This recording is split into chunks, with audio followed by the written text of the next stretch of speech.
Hello there guys, it's Stephen here, back with another video. It is Friday, so I am feeling very good. It's always nice when Friday rolls around, isn't it? How are you all doing? I hope you've had a very good week. And it's strange that there's no transfer news to talk about. That stuff is dead in the water. There's absolutely no transfer news to talk about, though I am going to mention a few little transfers that I didn't discuss outgoings in a few minutes time. But I want to discuss today all the news ahead of the preview for the Burnley game. Manchester City play Burnley tomorrow morning about 12:30 or lunchtime. I guess technically it'd be morning for me because I'll probably just sleep in, I'm not going to lie.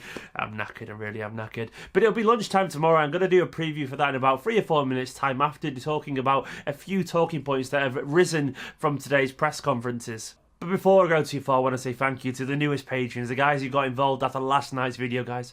Thank you very much. Those people are the names of Ben Smith, Alan Hopkins, Luke Hercules.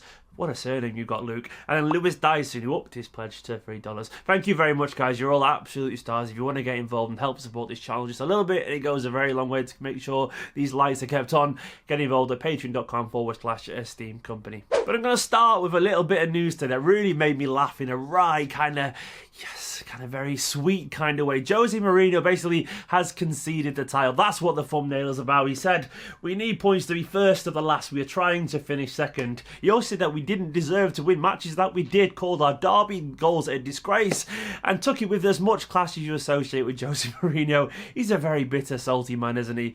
He is the epitome of cynical, bitter and miserable. Jose, you've been bettered. You've been beaten by a better team. Just accept it with a little bit of grace. It goes a long way. Sometimes people like you if you just call a spade and say that team are better, they won it. I'm not sure what games we didn't deserve to win. As far as I'm concerned, we've been the better team in vast majority of the games this season. But it's sweet hearing that kind of just defeat, that resignation to Pep Guardiola. Apparently he always wins the league in his second season. Well, that's not going to happen this year, is it? We are 15 points clear. We could be 18 points clear by the time they've even kicked a ball tomorrow with a little bit of luck. But it's nice. It's obviously some kind of psychological thing. I mean, I don't think he actually thinks they can win it now. It is pretty much gone. But it's obviously him thinking, saying to the rest of the league, yeah, it was over as far as we're concerned now. And that's lovely to hear. I know it doesn't mean anything. We haven't won the league yet. But just hearing Jose admit that, oh, it feels very sweet. I'm not going to lie. I also want to touch on a couple of transfers that I forgot to mention given the whole Mara stuff. Eloquent Mangala has gone on loan to Everton. Good luck to the Big Quim there, the one and only Big Quim. I actually think he might suit that team. I think it'll be a kind of Sacco at Crystal Palace kind of situation where he fits the style of play there. Big Sam loves a big defender and Big Quim is perfect for Big Sam. I'm hoping he does quite well because I like Eloquent Mangala. He seems like a very intelligent, very nice guy and a decent little football. He's just not cut out to play in a highly technical team like us. I don't know why we signed him in the first place given the fact that that was obviously his weakness, but fair play to him. Hopefully he does well at Everton. And Jacob Davenport, the EDS under-90s Manchester City fan, captain, has gone on loan to Burton Albion in the Championship. They are struggling at the bottom of the Championship at the moment, but this is men's football, and hopefully he does well there. Davenport is a very good footballer, very tenacious, very likeable, hard-working central midfield with a great range of passing, a strong challenge, and though he may not start every game, given the fact that Burton are struggling, just being around that matchday squad, just being involved, making his debut, which I'm sure he will do, will be 10,000 times better for him than sitting in the EDS for another God knows how long. Playing first team football for him now is exactly what he needs. Take him out of his comfort zone and fingers crossed he'll get a few games there. Jacob, if you're watching, I don't think you are. Probably Mangala not either. Good luck, mate. There was also a little bit of news on Claudio Gomez, the French under-17 midfielder that we signed from PSG. Now, apparently PSG are pretty pissed about this and won't involve him in any first team training or games this season now because he's basically signed a contract that says he will sign I think he's just agreed to sign a contract with City in July. PSG are understandably a little bit pissed, which is always a good thing to do to PSG. It's nice seeing their arrogance, pull the carpet underneath them a little bit. But basically, Guardiola apparently has 3 options for him. He wants to train with him at very least until January 2019, kind of like he did with Roberts, I guess, and then decide from that point onwards if he's going to stay with the first team, play a few EDS games, or go on loan to a partner like Girona, NEC Breda, someone like that.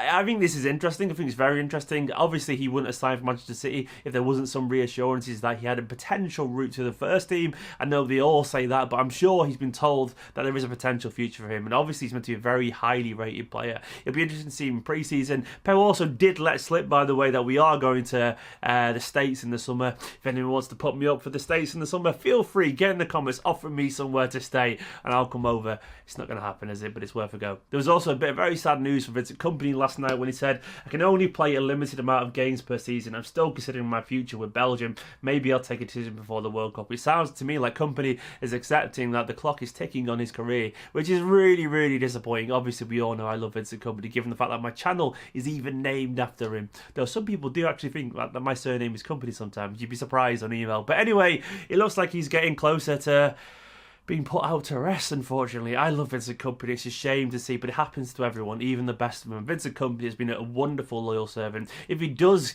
keep on playing next season as a fourth choice centre-back, I'm all for that. But obviously, if he can't play very as regularly as he'd like to, it's a bit of a Ledley King kind of situation now. If he can't play frequently, it might start to affect his pride a little bit. He might just think, I can't be arsed anymore. If he does, I hope we find a place for him in the squad. But it's really sad and sobering to hear that Kompany might not be here next season, potentially. But on to the Burnley game, and we're going to go through some of the Guardiola's quotes from the press conference. He said, and this is a bit of an injury update, and there's loads of injury updates. There was no news on Stones, but that was just an illness. So I'm going to presume he's back for this game because he was only a little kind of absence by an illness. Guardiola also did say that 4 or 5 weeks for Gabriel Jesus. That's getting longer and longer. I guess he's going to have to rise Easter.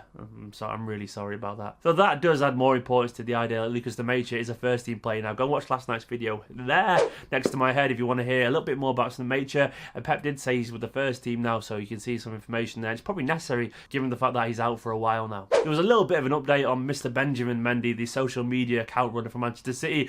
2 to 3 months apparently. Maybe he said he's back in March and he'll be training with the first team again. It'd be great to see this player that I'd even forgot we had. Mendy's become this he's basically become the social media guy for Manchester City, but he's a phenomenal footballer and I can't wait to see him back on the pitch. Hopefully we'll get him in towards the business end of the season, around the semi-finals in the Champions League. If we're still there, fingers crossed. If not, just to help us sweep up towards a possession. There's our Premier League season so far. There was a little bit of news about David Silva. It was a painful kick in the side. He's a kind of touch and go, and you'll have a late fitness test to see if he's available. There was absolutely no news on Delph or Sane or Foden. Fingers crossed they're okay. And he also took some Jack Harrison as well, by the way. He said he's going to be loaned, and we'll see at the end of the season. I think he'll be loaned again or maybe sold. I'll let Aaron Moy. A Burnley game tomorrow. I don't know why, given everything, that I feel a bit nervous. I think it's just going to Burnley. It's a great little stadium. I remember going there last year when we won 2-1. I did a vlog of that as well, by the way, which is here now. That was a really good fun video, that, with Alex and Paul there from Blooming Rising, guys. And that was just a great day out. And going to Burnley is always a great day out. I won't be there, unfortunately, but it should be a very interesting game. And fingers crossed that we can get 3 points for this. Burnley are still 7th in the league. They're still the best of the rest, so to speak, from the traditionally bigger clubs. And despite not winning a game in, I think it's 8 games now, they've still not won a game in. I still slightly fear him. They are without James Tarkowski and Steven Defoe, 2 of their better players, but I still see them put up a bit of a fight. If we can keep Ashley Barnes quiet, if we can stop Bardsley from kicking our players to pieces, we should be able to get a result here, despite our thinning squad, because Burnley aren't in the best of form at the moment. I still expect Burnley to put up a bit of fight, because that's what Burnley do. Burnley are a tough team to play, never mind at home at Turf Moor. They will fight, and they made us work last season for the goals as well when we beat them 2-1. We haven't obviously played them recently, we beat them 4-1 in the Cup, so there is a decent run of form against Burnley. Hopefully we can take that into this game. Onto the team, and I think it kind of picks itself, given the fact that we've got a few injuries at the moment. Edison obviously will be between the sticks.